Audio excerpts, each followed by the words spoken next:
IPL টি-20 Jitesh শর্মার batting ঝড়ে Lucknow super জায়ান্টসের 227 run তাড়া করে আইপিএল সিজন 18-এর কোয়ালিফায়ারে উঠেছে রয়্যাল চ্যালেঞ্জার্স বেঙ্গালুরু। বৃহস্পতিবার ফাইনালে ওঠার প্রথম কোয়ালিফায়ারে পাঞ্জাব কিংসের মোকাবেলা করবে জিতেশ কোহলি প্রতিদলরা। পাঞ্জাবের বিপক্ষে প্রথম কোয়ালিফায়ার খেলতে মঙ্গলবার লখনৌয়ে লিগ পর্বের শেষ ম্যাচটি জেতার বিকল্প ছিল না বেঙ্গালুরুর। সেই লক্ষ্যে অধিনায়ক জিতেশ টস জিতে প্রতিপক্ষকে ব্যাটিংয়ে আমন্ত্রণ জানান। প্লে অফ থেকে আগেই ছিটকে যাওয়া লখনৌ 3 উইকেটে 227 করে বেঙ্গালুরুকে রেকর্ড রান তাড়া করে জয়ের চ্যালেঞ্জ ছুড়ে দেয়।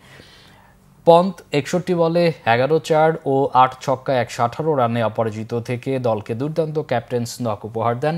ওপেনার মিচেল মার্শের ব্যাট থেকে আসে 37 বলে 67 রান। জবাবে ফিল সল্ট ও বিরাট কোহলি 34 বলে 61 রান তুলে উড়ন্ত সূচনা এনে দেন বেঙ্গালুরুকে। কিন্তু সল্ট 19 বলে 30, রজত পতিদর 7 বলে 14, লিয়াম লিভিংস্টন 0 এবং কোহলি 30 বলে 54 করে ফিরলে 11 ওভার 2 বলে 123 রানে 4 উইকেট হারায় দলটি। সেখান থেকে মায়াঙ্ক আগারওয়ালকে নিয়ে 52 বলে 107 রানের অবিচ্ছিন্ন জুটিতে দলকে জেতান জিতেশ। 33 বলে 8-4 ও 6 ছক্কায় করেন 85 রান। 23 বলে 41 রান মায়াঙ্কের।